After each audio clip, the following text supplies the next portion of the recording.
There is a recurrent spot where the pattern lolls like a broken neck and two bulbous eyes stare at you upside down. I get positively angry with the impertinence of it and the everlastingness. Up and down and sideways they crawl. And those absurd, unblinking eyes are everywhere. This excerpt from Charlotte Perkins Gilman's horror story, The Yellow Wallpaper, was based on the author's experience with a supposed cure for depression that was popular in the late 1800s. How did medical misadventure and good intentions lead to a treatment that induced madness? Let's find out.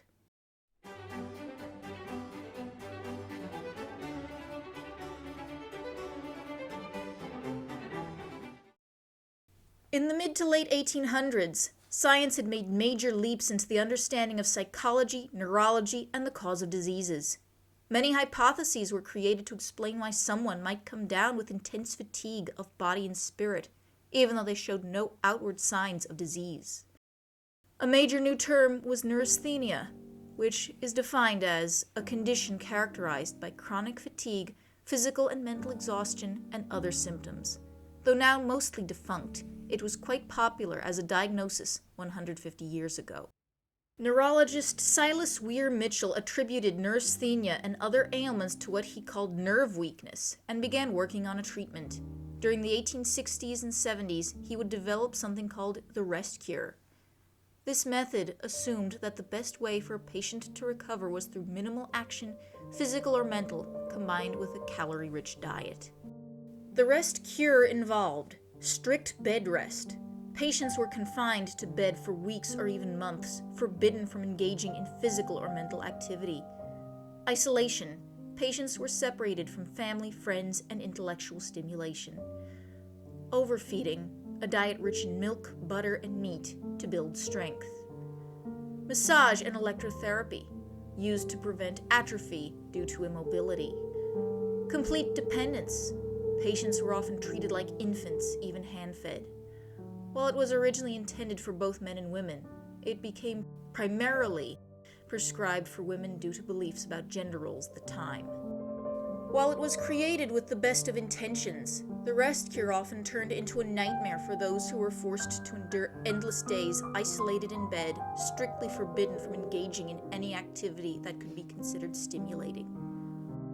One of the individuals subjected to this treatment was Charlotte Perkins Gilman, an intelligent young woman. She found herself in an unhappy marriage and experienced severe postpartum depression. Looking for treatment, she volunteered for Dr. Mitchell's rest cure. Her experience with it was so horrible that she felt herself going mad, unable to act, each day staring at the wallpaper until she began to think it was staring back. She even wrote a short psychological horror story, The Yellow Wallpaper, which dramatized her experiences. The protagonist of the story eventually does end up insane, but fortunately Gilman's treatment ended before she found herself past the breaking point.